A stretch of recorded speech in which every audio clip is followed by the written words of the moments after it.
Assalamualaikum warahmatullahi wabarakatuh. Alhamdulillahi rabbil alamin. Wabihi nasta'in ala umurid dunya wa din. Asyhadu an la ilaha illallah wahdahu la syarika lah. Waliyus salihin wa khaliqul khalqi ajma'in wa razikuhum. Wa ma min dabbatin fil ardi illa 'ala Allahi rizquha wa ya'lamu mustaqarraha wa mustawda'aha kullun fi kitabim mubin. Wa asyhadu anna Muhammadan abduhu wa rasuluhu as-sadiqul amin sallallahu alaihi wa ala ali baitihi at-tayyibin wa azwajihi at-tahhirati ummahatil mu'minin wa ashabihi al-qadatil ghurril mayamin wattabi'ina lahum bi ihsanin ila yaumiddin thumma amma ba'd. Fa'usi nafsi wa iyyakum ayyuhal muslimun wa ayatul muslimat bitaqwallahi azza wa jal rabbil ardi was samawat fa innahu qad fazal muttaqun ya ayyuhalladzina amanu taqullaha haqqa tuqatih wa la tamutunna illa wa antum muslimun. Bapak dan ibu-ibu, saudara-saudara dan saudari kaum muslimin dan muslimat minal aba'i wal ummahat wal ikhwani wal akhawat yang dirahmati Allah subhanahu wa ta'ala. Alhamdulillah, segala puji dan syukur kita panjatkan kehadiran Allah subhanahu wa ta'ala atas segala rahmat, nikmat dan karunia-Nya.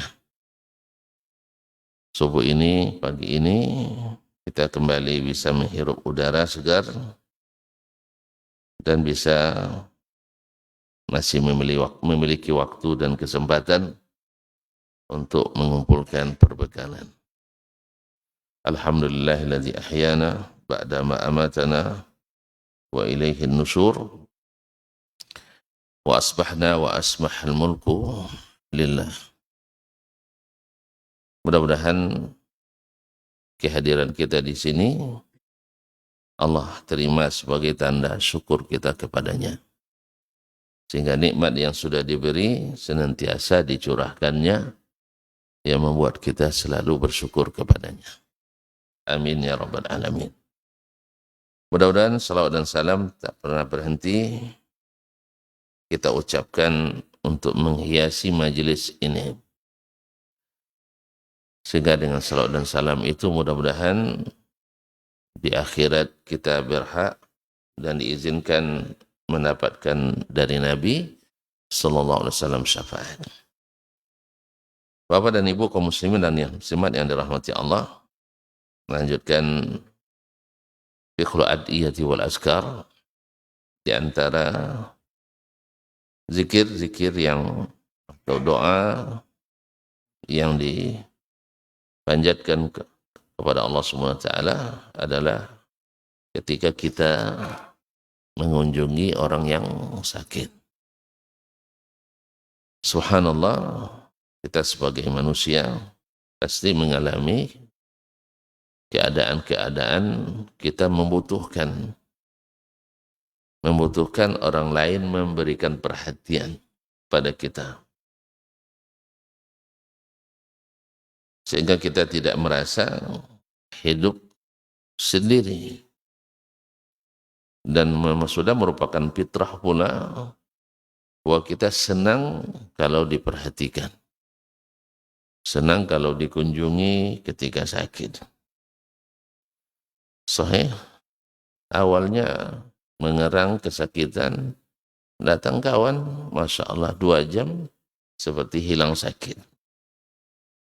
Sebenarnya ya sakit tidak hilang, cuma nikmat bertemu itu mengalahkan rasa sakit itu. Buktinya setelah orang itu pergi, mengerang lagi. Akhirnya istri bilang, jadi 2 jam cerita tak ada petatap tinting, tak ada apa salah. Kalau kita bilang nikmat bertemu orang itu berarti bersama saya, tidak nikmat dia katanya. Tapi begitulah subhanallah. Maka Allah jadikan kita ini, orang-orang beriman itu saling merasa dan saling menenggang. Saling sama-sama merasakan itu. Masalul mu'minina dalam hadis sahih diriwayatkan oleh Imam Al-Bukhari dan Muslim dari An-Nu'man ibn Bashir radhiyallahu taala anhuma, Rasulullah SAW bersabda, "Matsalul mu'minina fi tawaddihim wa tarahumihim wa ta'atufihim kamatsalil jasad." Atau matsalul jasad. Perumpamaan orang-orang beriman itu dalam saling mencintai, saling menyayangi, saling mempedulikan. Seperti satu tubuh. Ini perumpamaan yang luar biasa. Satu tubuh. Gimana satu tubuh? Idza ishtaka minhu udhun tada'a lahu sa'irul jasadi bis-sahri wal humma. Bila salah satunya sakit, anggota tubuh kita ini, yang lain ikut menanggung. Tidak mungkin kita kepala sakit, tangan bilang rasain tuh katanya. Sah? Atau ketika lutut udah mulai sendi-sendinya sakit, ya kepala bilang, nah itulah, matilah kau katanya. Tidak ada. Iya. Jadi lutut yang sakit, kepala ikut menanggung peningnya. Saya, jadi tidak bisa. Mau tidur pun terganggu semuanya. Nah ini perumpamaan orang-orang beriman. Kalau seperti ini kita, Masya Allah banyak hal yang bisa terselesaikan. Banyak yang terselesaikan. Cuma ini yang semakin hilang dari kita. Ya karena mungkin kesibukan yang luar biasa banyaknya hari ini. Karena terlalu banyak acara juga kadang. Acara yang tidak perlu kadang dibuat juga semakin banyak kegiatan. Atau mungkin karena kita dalam mencari penghidupan tidak ada selesai dan usainya. Masya Allah. Dulu ketika mulai kerja dapat gaji UMR jadilah. Sah? Habis itu terbayang pula menggaji orang di bawah UMR. Kita pula ngaji orang. Habis itu gaji satu orang, dua orang, dan seterusnya. Habis. Sehingga kadang-kadang tidak sempat mempedulikan sesama saudara beriman. Tapi yang jelas, ini perumpamaan yang disebutkan oleh Nabi SAW seperti anggota tubuh. Bila sakit satunya, maka sakit seluruh badan ikut merasakan sakit panasnya dan ikut merasakan susah tidurnya. Kadang-kadang gara-gara menahan itu, gara-gara ikut merasakan, timbul pula penyakit pada anggota tubuh yang lain. Ya, karena sejarang tidur, kambuh pula migrannya. Ini kadang-kadang karena itu tidak ada selera makan, kan pening, demam, tidak ada selera makan, kambuh pula emahnya. Sah, dan seterusnya. Tapi begitulah, tubuh itu saling menanggung. Dan riwayat Muslim, as-muslimuna karajulin wahid. Orang-orang Islam ini sama dengan satu orang saja. Idza ishtaka ainuhu ishtaka kulluhu. Bila matanya sakit, yang lain ikut sakit. Wa in ishtaka ra'suhu ishtaka kulluhu. Bila kepalanya sakit, semuanya merasakan sakit itu. Rawahu Muslim. Oleh itu maka al-Islam, Nabi SAW menjadikan ini hak bagi orang yang sakit dan kewajiban bagi orang yang sehat. Yaitu untuk mengunjungi, untuk melayat, apa istilahnya? Melayat ya. Sakit ya kalau melayat orang mati ya. Hah? Menjenguk. Menjenguk. Menziarahi. Ziarah salah lagi ya. Menjenguk ya. Seperti tadi, karena memang ketika kita merasa ada orang yang memperhatikan, semakin ramai, semakin ringan beban kita. Sahih? Semakin ramai orang yang datang, ya semakin terasa ringan rasanya. Jadi begitulah Allah jadikan, maka Allah jadikan melalui Nabi SAW, ini salah satu hak yang mesti dipenuhi. Nabi SAW dalam hadis Muslim mengatakan hakul muslimi alal muslimi sittah. Hak seorang muslim terhadap muslim yang lain ada 6. Iza laqitahu fasallim alaihi. Bila bertemu dengannya, ucapkan salam. Syekh, kita ini, apalagi di tempat-tempat yang asing bagi kita, tapi ada orang yang salam sama kita. Gimana rasanya ya? Ada yang menyapa kita. Senang enggak? Senang sekali. Kita sedang capek-capeknya bekerja, tapi ada yang mencairkan suasana dengan menanyakan keadaan. Kadang-kadang orang tuh pelayan rumah makan. Kita basa-basi aja, sudah makan belum? Pastilah orang di rumah makan sudah makan ya kan. Tapi ketika kita katakan sudah makan atau belum, rasanya senang dah. Antum belum pernah mencoba ya. Cobalah sekali-sekali jadi pelayan rumah makan. Ya, ditanyain seperti itu. Atau ayo kita makan sekalian. Padahal tidak akan mau orang. Kalau mau pun nanti kena marah sama manajernya. Tapi ketika kita menyapa dengan seperti itu, dia akan merasa ada yang peduli kepadanya dan kita memang suka dipedulikan. Makanya kalau sudah istri dan boleh tidak peduli sama kita, nah, merasa enggak? Syekh, belum pernah merasakan. Wih, alhamdulillah hebat istri antum, barakallahu fiha. Yang sudah merasa, coba. Kalau sudah merasa diabaikan, sakit enggak? Di mana sakitnya? Sakit. Semakin jauh semakin tak dipedulikan. Jadi salam termasuk salah satu dari cara kita peduli pada saudara kita.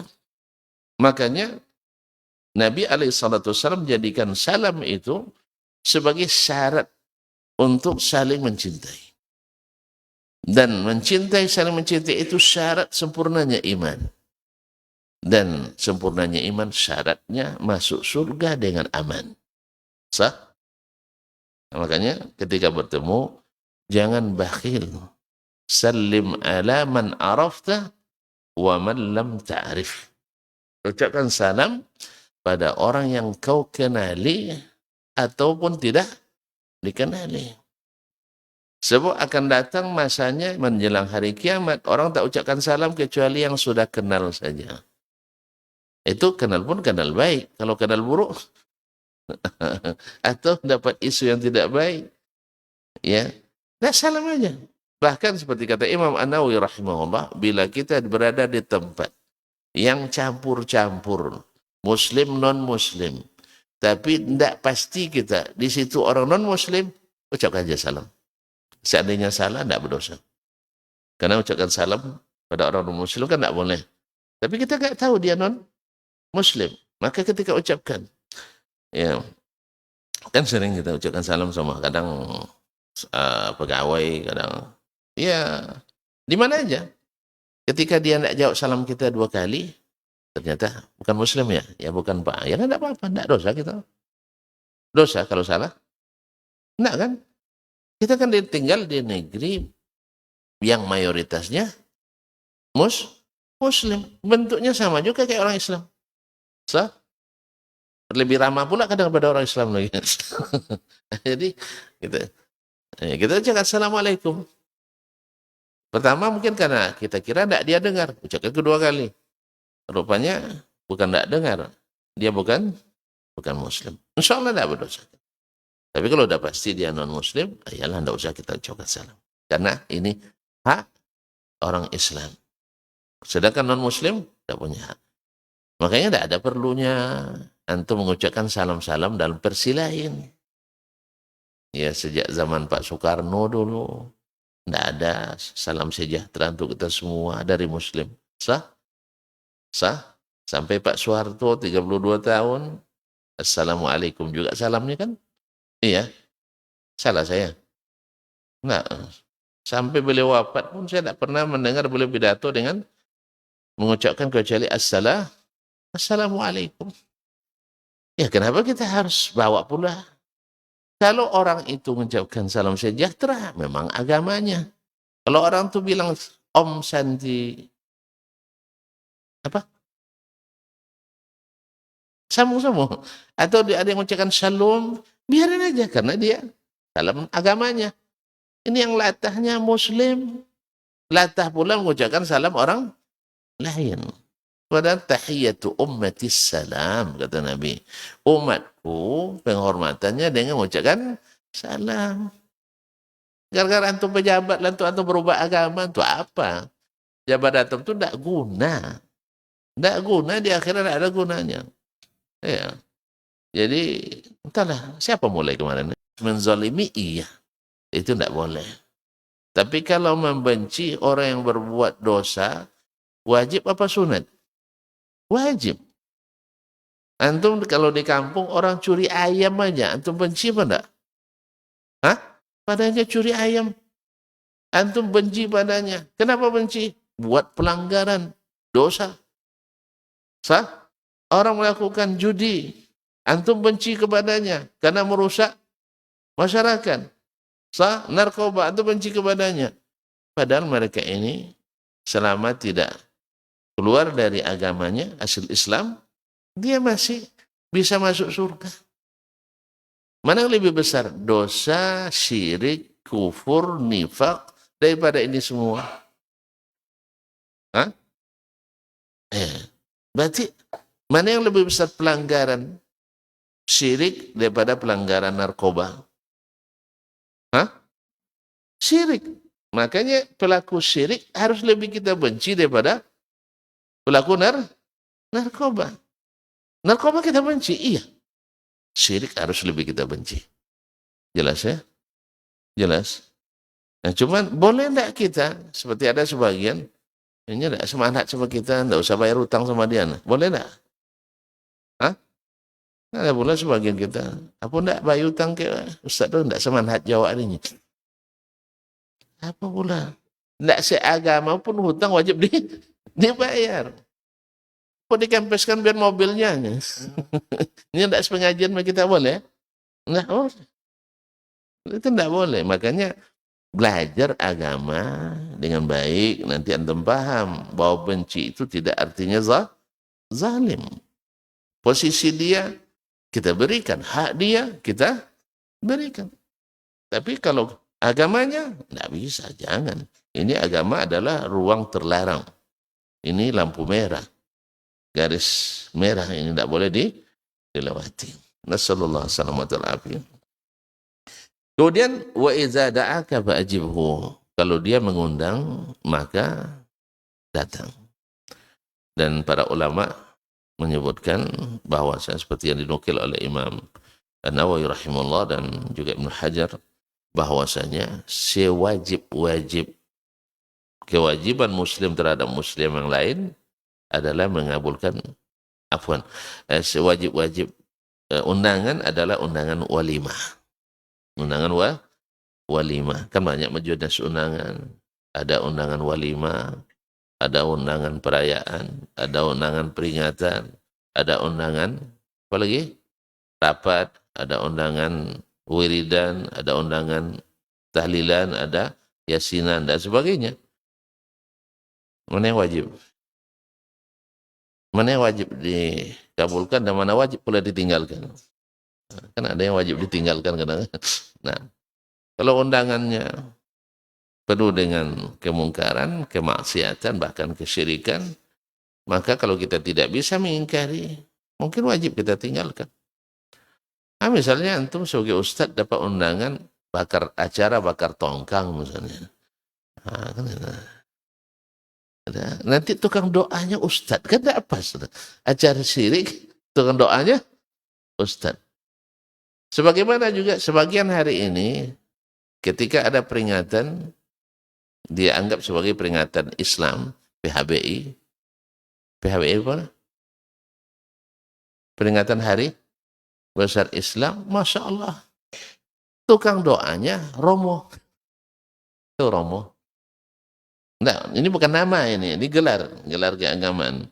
Kalau nama, Kan ada yang bernama itu kadang-kadang dia orang Islam, ini non Muslim, tukang doanya non Muslim. Acara peringatan ulang tahun Nabi alaihissalatu wassalam. La ilaha illallah. Sampai pada derajat kejahilan umat seperti ini. Karena memang kebiasaan itu bukan dari kebiasaan orang Islam. Yang diadopsi oleh orang Muslim sebagian. Yang Muslim adopsi itu apa? Mereka yang lemah-lemah dalam berpegang teguh dengan agamanya. Kapan terjadinya? Ya di abad-abad keempat Hijriyah. Ketika umat Islam mulai melemah. Yang melakukan juga orang lemah dalam berpegang kepada Islam. Lalu sekarang alasannya juga orang Islam kan tidak dengar ceramah kecuali di waktu itu. Berarti umat Islam lemah agamanya sehingga perlu diadakan acara-acara tertentu itu. Nasallallahu alaihi wasallam. Baiklah kaum muslimin dan muslimat dirahmati Allah. Wa iza stansahaka fansahhu atau fansah lahu. Bila dia minta dinasihati, maka berikan nasihat. Ini kadang-kadang kita perlu juga mendengarkan pandangan-pandangan orang. Awalnya sempit rasanya dunia ini, tapi setelah mendengar wejangan kawan, saudara, terasa lapang.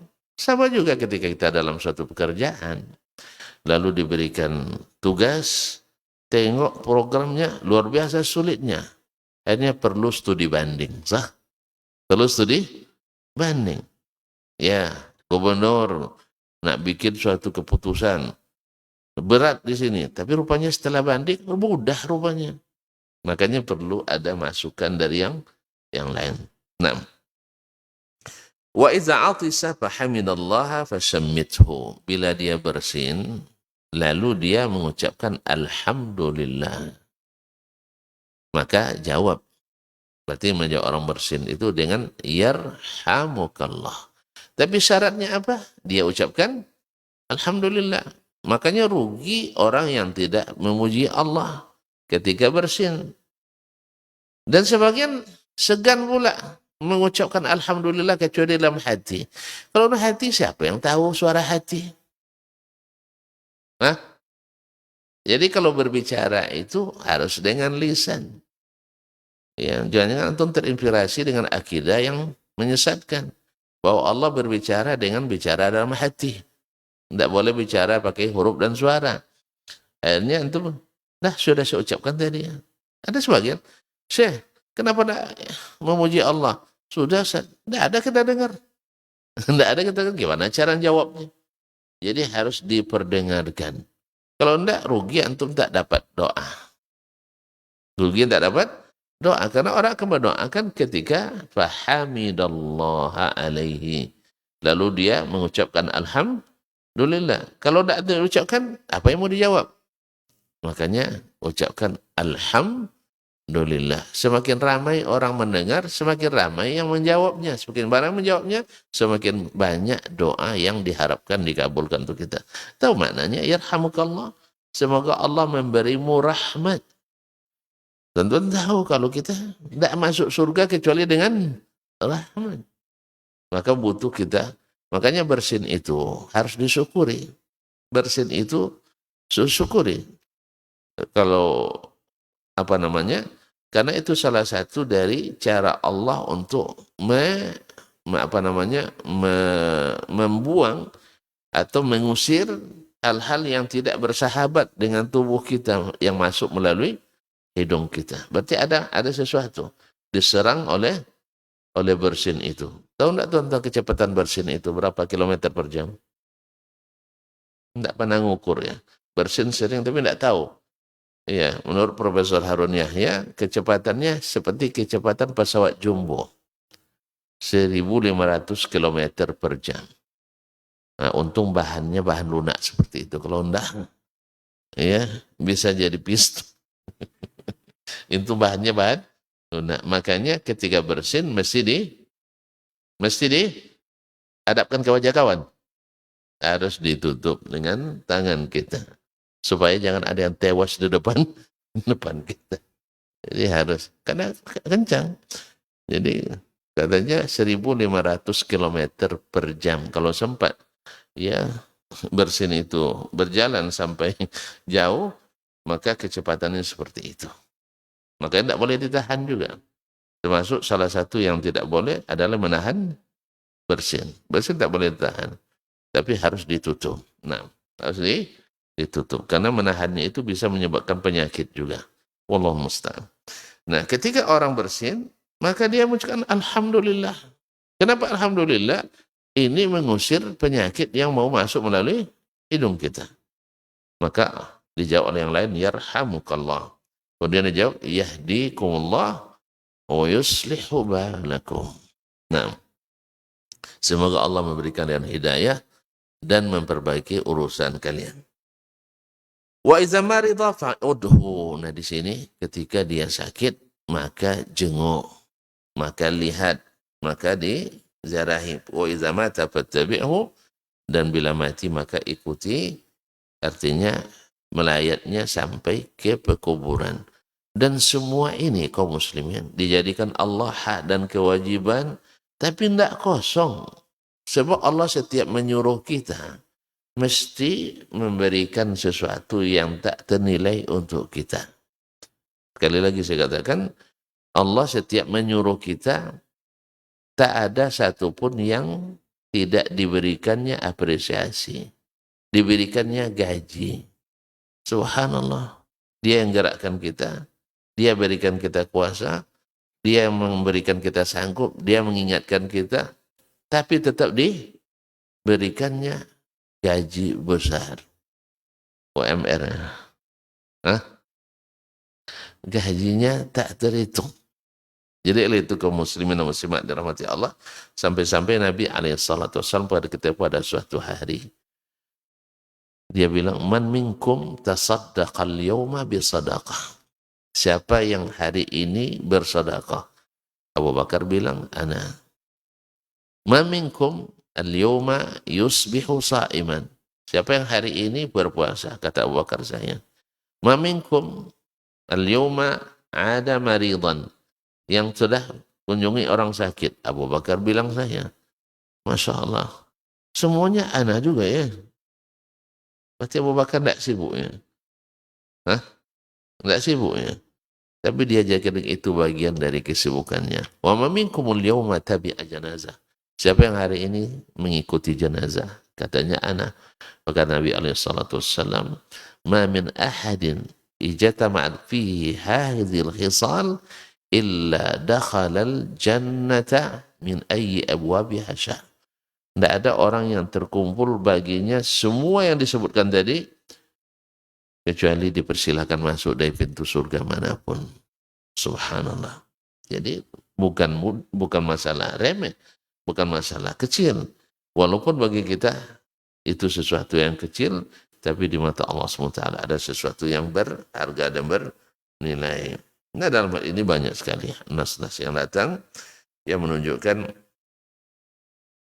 keutamaannya. Di antaranya adalah hadis riwayat Imam Muslim juga dari Thauban maula Rasulullah sallallahu alaihi wasallam radhiyallahu anhu, qala Rasulullah sallallahu alaihi wasallam, Rasulullah sallallahu alaihi wasallam bersabda, aidul marid fi makhrafatil jannati hatta yarji'.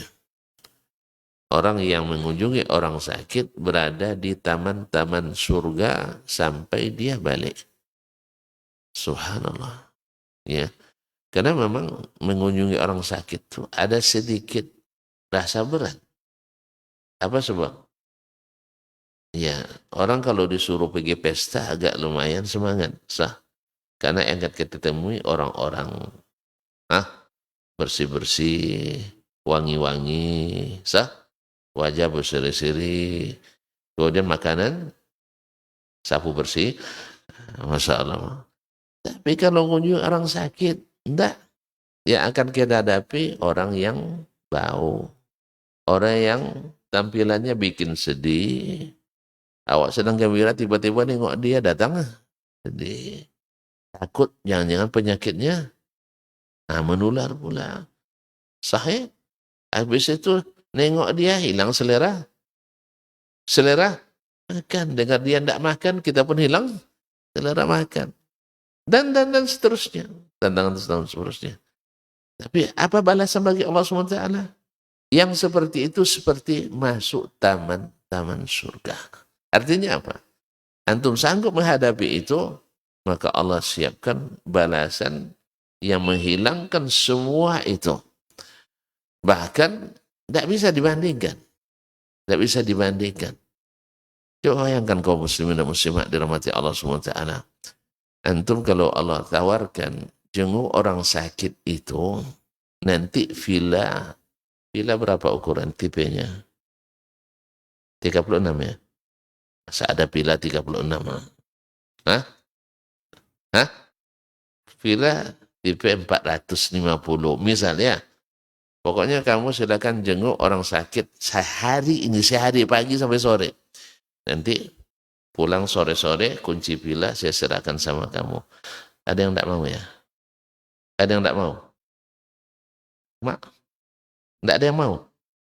Pasti berlomba. Hah? Berapa harga villa? Sih? Hah? Tipe 36 aja sudah 400. Apa? Berapa sekarang? 200 ya? Nah, 200 juta. Kalau villa tidak kurang daripada 5 miliar. Sah? Itu tidak mau, tuan-tuan. Awak ada, apa namanya, dari atas kaki, tidak pernah juga dapat 5 miliar itu kan. Pasti kita mau. Sehari cuma. Mana lebih mahal? Villa daripada surga? Hah? Surga. Ini hakikatnya. Ziarah, ya, mengunjungi orang sakit. Sebentar, Allah balas dengan taman di surga. Itulah sebabnya kenapa Abu Bakar itu semangat. Jadi Abu Bakar itu, mohon maaf kata para ulama, bukan dari sisi nominalnya dia yang lebih banyak dari yang lain. Mungkin Utsman mengalahkan dia. Abdurrahman bin Auf mengalahkan dia dari sisi nominal. Tapi yang bersarang di sini, di hatinya. Keyakinan itu. Sehingga semua yang berat bagi orang lain, bagi beliau ringan. Sehingga bisa dia lakukan semuanya. Kalau kita banyak pikirnya kan banyak pikirnya. Sekian pula waktu habis. Sekian pula pekerjaan tinggal. Sekian pula istirahat tidak dapat. Dan seterusnya. Banyak pikir. Nah, jadi makanya diberikan Allah motivasi. Bi makhrafatin minal jannah, itu berada di taman surga. Cuma masalahnya kan kita kadang-kadang menganggap surga itu hanya hayalan aja. Tidak nyata. Sahih? Banyak dari kita masih menganggapnya sebagai hayalan. Entah macam saya tidak patut masuk surga, tidak pede pula masuk surga. Nah, kita harus selalu berharap itu. Makanya Allah bukakan pintu-pintu. Nah, diantaranya adalah pintu ziarah ke tempat orang sakit. Ma'asyiral kiram dirahmati Allah SWT. Kemudian man ada maridhan aw zara akhan lahu fillah nadahu munadin. Siapa yang ziarah atau mengunjungi orang sakit atau mengunjungi saudaranya dalam seagama, maka akan ada malaikat yang menyerukan, antibta wa taba mamsyaka. Engkau adalah orang yang baik dan perjalananmu perjalanan yang baik. Wa tabawwa'ta minal jannati mansila. Dan engkau telah menempati surga di suatu tempat di dalam surga. Masya Allah, tabarakallah. Ini malaikat yang mengatakan, taba tibta wa taba mamsyak. Awak masih hidup. Awak kadang-kadang berharap pula orang mengucapkan ketika kita mati, tuba lahu. Sah? Tuba, kan taba dari tuba, dari taba, ya tibu. Walaupun sebenarnya tidak dianjurkan seperti itu. Kalau artinya dari dikomandoi oleh oleh protokol, ini tidak ada dilakukan oleh Nabi SAW. Tapi kalau seandainya lahir kesaksian itu secara spontanitas dari seseorang, ya tidak apa-apa, ini orang baik. Tapi kalau kita katakan ini orang baik atau tidak, tentu kawan nengok kiri kanan, semua bilang baik, tidak mungkin kita tidak bilang baik. Bukan itu yang dimaksud. Sah? Iya terpaksa minimal menggerakkan bibir juga. Padahal dalam hati mano baik. Nah, tahu kita mati kemarin di mana? Sah? Bukan itu yang dimaksud. Hadis sahih memang bahwa orang-orang beriman itu saksi-saksi Allah di atas permukaan bumi, tapi kesaksian yang sungguh-sungguh, bukan kesaksian rep seperti itu. Artinya kesaksian kor seperti itu bukan. Ini orang baik, baik. Ini orang baik, baik. Tidak ada yang bilang tidak baik waktu itu. Kadang-kadang kalau bilang tidak baik nanti datang dia malam hari katanya. Nah. Jadi bukan itu yang dimaksud. Makanya tidak perlu seperti itu. Ya, jadi kadang-kadang hadis sahih tetapi tidak mau mengacu pelaksanaannya kepada yang mengatakan hadis itu. Kan Nabi yang mengatakan hadis itu. Sah? Nabi paham tak dia dengan hadisnya? Paham tak? Paham. Ada enggak beliau ketika memberikan atau memberikan nasihat ketika jenazah mau diantarkan atau setelah dikuburkan? Kaum muslimin, ini si fulan ini baik atau tidak? Baik. Ada gitu? Ya enggak. Berarti antum beda pendapat dengan Nabi dalam mengamalkan hadisnya. Kira-kira pendapat siapa yang benar ya? Ini kan anggap khilafiyah. Boleh khilaf dengan Nabi? Nah. Boleh khilaf dengan Nabi? Enggak. Makanya jangan menyalahi Nabi alaihissalam. Yang untuk bilang hadis itu kan tiga macam. Iya karena tiga macam. Itulah maka digabung. Yang dipahami secara terpisah. Dia yang ucapkan, kita lihat dia pengamalannya seperti apa. Sebab disinilah letaknya penyimpangan itu. Lain yang disuruh Nabi, lain yang dilakukan, yang dia pahami. Sama ketika Imam Ahmad rahimahullah berpendapat menghadiahkan bacaan Al-Quran untuk orang yang sudah meninggal. Menurut pendapat beliau sampai, tapi bukan maksud Imam Ahmad mengumpulkan orang di malam pertama, malam kedua, malam ketiga, malam ketujuh, malam kedua, malam ke-40, malam ke-100, malam 1000, malam. Bukan itu maksud Imam Ahmad. Sebab Imam Ahmad pastikan bahwa kumpul-kumpul di rumah orang meninggal untuk acara seperti itu termasuk niyahah jahiliyah, termasuk dosa meratap. Lalu kita laksanakan berpijak pada pendapat Imam Ahmad, acara yang ditentang oleh Imam Ahmad sendiri. Jadi kita memakai hadis Nabi untuk sesuatu yang tidak dilaksanakan oleh Nabi alaihissalatu wassalam. Dan ini banyak sekali. Banyak sekali. Jadi kaum muslimin dan muslimat dirahmati Allah SWT. Nah, kembali ke tadi. Ini yang mengucapkan tibta wa taba mamsyaka, ini malaikat. Yang suruh malaikat mengatakan itu siapa? Allah Subhanahu wa taala.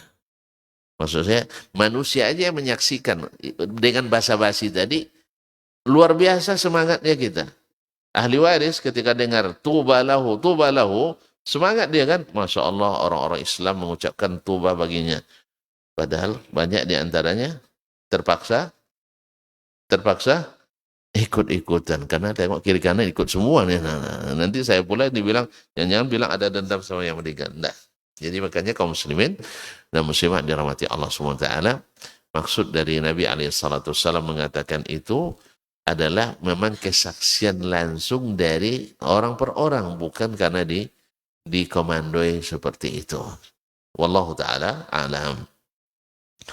Kaum muslimin dan muslimat dirahmati Allah, kenapa ini disunnahkan? Tadi sudah kita katakan untuk meringankan beban orang yang sakit itu. Nah sekarang ketika kita datang kepadanya, tentu di samping perhatian kita butuh dia doa.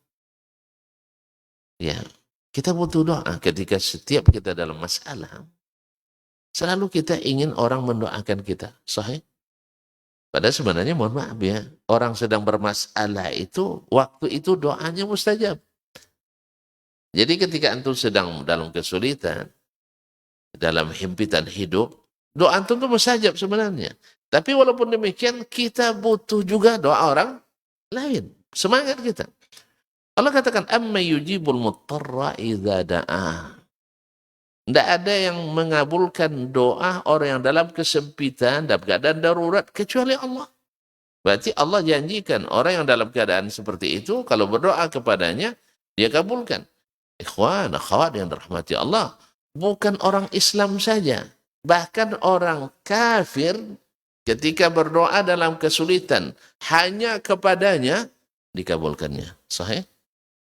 Ada bukti? Ada bukti? Syekh? Ada buktinya. Ada riwayatnya. Hasan, mumtaz. Ada ayatnya malah. Ada ayatnya. Wa idza ghasyahum wa idza ghasyahum mawjun minal bahri da'aw Allah mukhlishina lahuddin. Ketika mereka diliputi oleh gelombang laut, mereka waktu itu tidak ada lagi cara selamat kecuali tahu mereka. Orang-orang jahiliyah itu tahu. Kadang-kadang lebih tahu daripada kita hari ini. Bahwa di saat sulit, mereka hanya berdoa kepada Allah. Kita sehari ini sebagian, di saat sulit,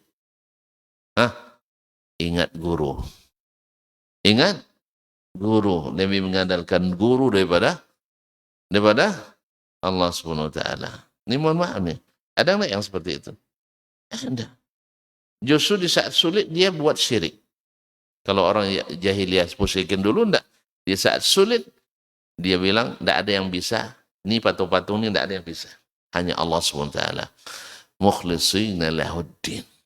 Mereka ikhlas berdoa hanya kepada Allah waktu itu. Tentu dengan bahasa mereka, ya Allah kalau kau selamatkan, maka aku tidak berbuat ini dan itu lagi. Sah? Akhirnya Allah selamatkan. Falamma najahum ilal barri izahum yusyrikun. Tatkala Allah selamatkan dia ke daratan, Masya Allah kembali berbuat syirik. Ada juga kita ketika di lautan, emangnya datang gelombang besar 5 meter, 6 meter, masuk air ke dalam kapal itu, dapat campur makanan sama sampah. Awak udah bercampur semuanya karena gelombang besar. Ada yang bernazar, ya Allah kalau selamat aku akan sembelih kambing. Nazar dia kan. Alhamdulillah selamat. Sampai daratan tidak mau dia sembelih kambingnya. Salah ucap tadi katanya. Salah ucap. Ada lagi lebih parah. Ya, dipacamen-camen awak di laut, di apa arok-aroknya di darat. Jadi di laut ditakut-takutinya kita di lautan, makanya nih di daratan kita PHP dia katanya. Maksudnya Allah di PHP-nya. Nah, jadi kaum muslimin dan muslimat dirahmati Allah. Jadi sekalipun doa itu dari orang yang bukan Islam, tapi kalau ketika berdoa itu dia ikhlas, ya artinya tidak ingat dia dengan kecuali pada Allah, Allah kabulkan. Ittaqu da'watal mazlum. Takutilah, jauhilah doa orang yang terzalimi. Fa'innahu laysa bainahu wa bainahu hijab. Karena doa orang yang dizalimi itu tak ada hijabnya dengan Allah. Dalam doa lain kata-katakan, walau kana kafiran. Sekalipun yang dizalimi itu adalah orang kafir. Maka orang Islam tak boleh menzalimi orang kafir.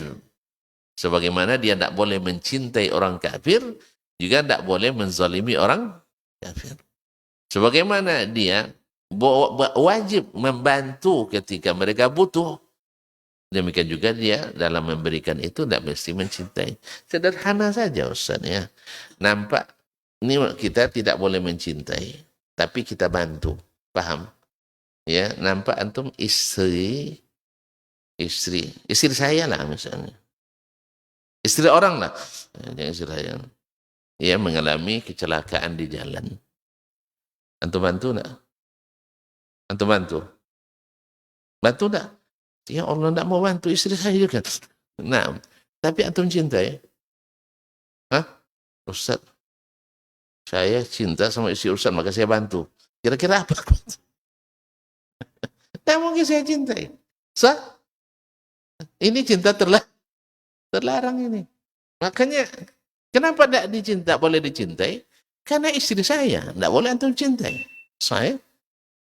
Demikian juga orang kafir itu.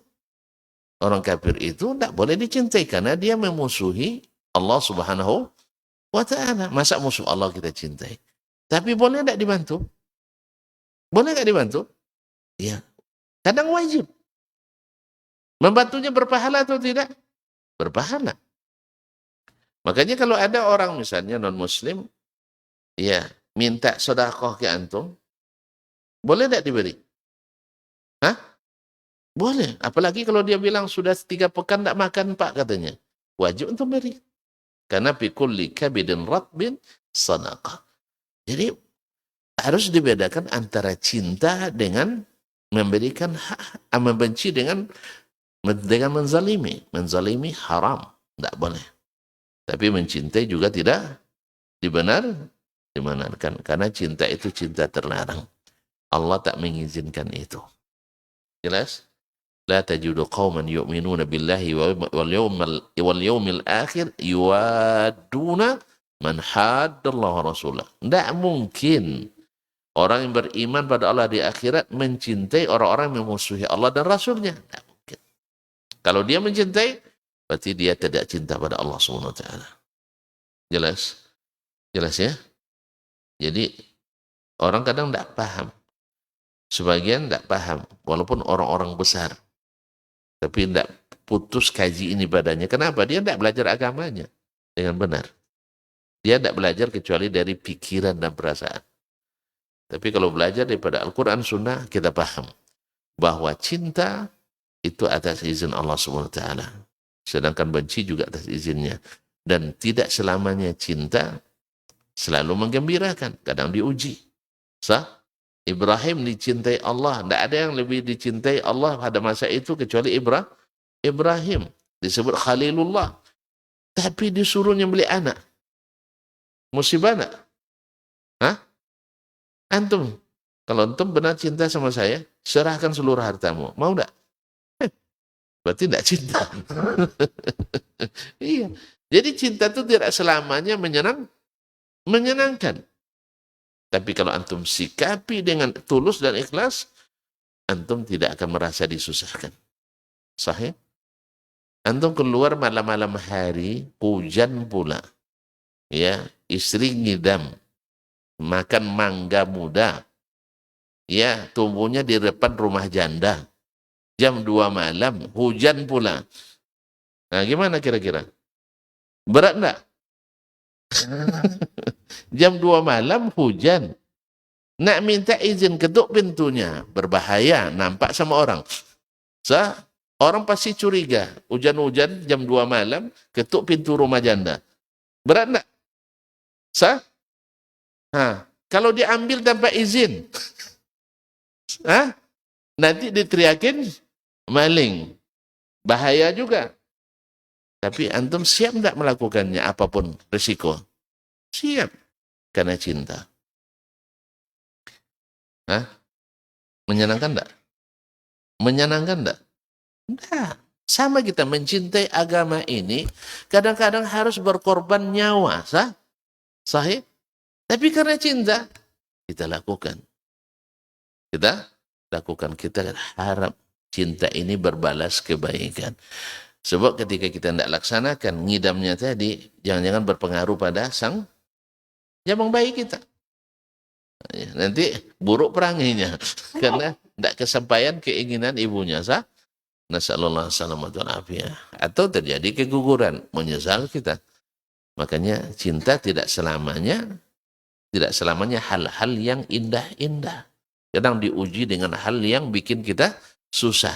Tapi karena cinta, terasa indah. Ya, pernah ada yang mengalami itu? Kayaknya enggak ya. Alhamdulillah. Antum belum teruji betul cinta, nampak? Alhamdulillah. Jadi demikian kaum muslimin dan muslimat dirahmati Allah SWT. Jadi Allah jadikan mengunjungi orang sakit itu memang berat, tetapi Allah berikan janji yang menggembirakan. Nah, kita bertemu dengan orang sakit. Dia harap kita berdoa untuknya. Padahal doa dia sendiri mustajab waktu itu. Makanya tidak ada salah juga ketika antum mengunjungi orang sakit, minta didoakan olehnya. Kita doakan dia, dan kita juga minta didoakan olehnya. Tapi bilang jangan doakan minta sakit ya. Nah, jadi doakan sehat-sehat. Nah. Jadi di antara yang diajarkan Nabi SAW seperti hadis dari Sahih Bukhari dari Ibnu Abbas radhiyallahu anhuma, anna Nabi SAW dakhala ala Arabiyyin ya'uduhu. Nabi masuk mengunjungi seorang Arabi. Arabi itu orang Badui, orang dusun, orang kampung yang nomaden. Mengunjunginya. Qala wa kana Nabi SAW idza dakhala ala maridin ya'udu qala la ba'sa tahurun insyaallah. Nabi bila mengunjungi orang sakit selalu mengucapkan la ba'sa tahurun insyaallah. Sabar ya, enggak apa-apa. Insyaallah tahur, membersihkan. Kalimat tahur adalah membersihkan apa? Membersihkan dari dosa. Itu yang pasti. Bahwa sakit membersihkan dosa-dosa. Atau bisa saja membersihkan tubuh kita dari penyakit yang lain. Diberikan sakit ini, dengan sakit itu kita obati, ternyata terdeteksi penyakit yang lain. Kalau tidak sakit ini, yang lain ini tidak terdeteksi. Sehingga terlambat, sudah stadium lanjut. Kan sering terjadi seperti itu. Awalnya sakit ringan, ternyata ada sakit yang mengkhawatirkan. Untung sakit ringan ini. Sehingga terbuka ini. Membersihkan. Ma'asyirul kiram dirahmati Allah SWT. Jadi, kadang-kadang dengan cara sakit itu Allah membersihkan kita. Tapi yang jelas, membersihkan dari dosa-dosa. Tapi orang Badui tadi, kalau enggak, kalau enggak kasar, enggak Badui namanya. Dia bilang, kalla, mana pula katanya. Mana pula? Tak mungkin. Bal hiya humma tafur. Bahkan ini penyakit panas yang menggelegar. Atau tasur, atau ya sangat panas. Ala syekhin kabir. Yang ditimpakan kepada orang yang sudah berumur seperti saya, tua renta. Tuzirul kubur, ujung-ujungnya masuk kubur. Nah, jadi dia tidak menerima apa yang dikatakan Nabi SAW. Nabi bilang membersihkan, dia bilang menyusahkan. Dia bilang menyulitkan. Lalu kata Nabi SAW, faqala Nabi SAW, na'am izan. Kalau itu yang kau inginkan, mudah-mudahan itu yang dapat. Ya, cepat mati jadi. Nabi ingin katakan padanya, ini tidak apa-apa, sabar saja. Ini membersihkan. Kita kaum muslimin dan muslimat. Tadi saya katakan, kalau kita dalam suatu kesulitan, lalu ada yang memberi haram. Ada yang memberi harapan. Maka yang sulit itu terasa ringan. Masih terasa ringan. Makanya ketika orang mengadukan masalah ke kita, jangan ditambah masalah baru. Jelas ya? Orang sekarang misalnya mengadu, saya tersangkut masalah ini. Kalau tidak, saya berperkara masalah ini. Jangan bilang, iya Ustaz. Atau iya Pak, ini bahaya masalah ini. Nah. Kalau itu tidak usah, bilanglah. Yang antum bisa berikan, ya ini sebenarnya, jangan takut. Ada solusinya. Gimana? Ini. Kalau masalah duit, saya nih pakai duit saya dulu. Senang orang. Kan enggak. Duit enggak keluar. Yang ada adalah nambah berat beban pikiran. Tidak bagus. Jadi kalau antum tidak bisa berikan keringanan yang meringankan, tidak usah beri ancaman.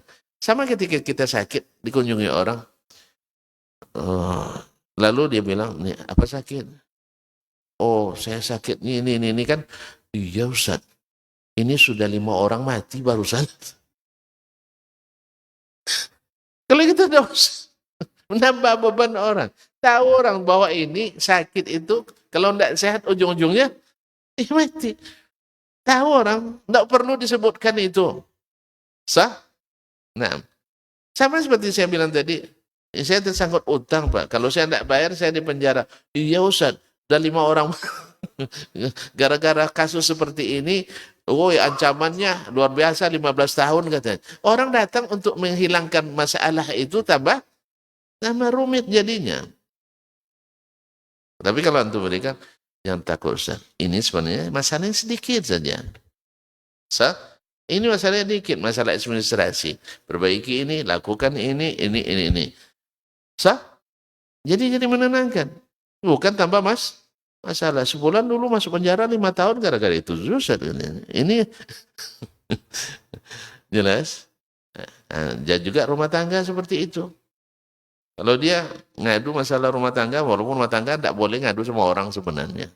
Ya, antara suami istri itu, kalau masih ada cinta dalam hati, tutup pintu rapat-rapat, ambil bantal, tidur sebantal. Itu obatnya. Bukan ngadu sama orang lain. Bukan pula curhat di medsos. Di medsos banyak setannya. Di luar juga banyak setannya. Awak berdua aja lah selesaikan. Tutup pintu, kunci, ya simpan kuncinya, sehingga tidak ada yang lari. Ayo kita kelahi di dalamnya. Nah, ya. Sampai kelahi tentu. Allah musta'an. Jadi kaum muslimin muslimat. Jadi Nabi katakan tahur supaya dia nyaman. Cuma dia dasar tidak mau nyaman, akhirnya dia bilang enggak, ini bikin saya mati. Nah, kalau gitu matilah. Nah, awan menghibur tapi dia tetap juga tidak mau dihibur. Nah, salah satu doa yang sangat berharga yang diajarkan Nabi SAW adalah la ba'sa tahurun insyaallah. Oleh sebab itu, supaya tuan-tuan tidak sakit pula lama sekali. Kita sambung besok aja ya. Kita sambung besok aja ya. Ya. Kata kuncinya adalah bahwasanya sakit itu adalah satu peluang bagi orang lain untuk berbuat baik.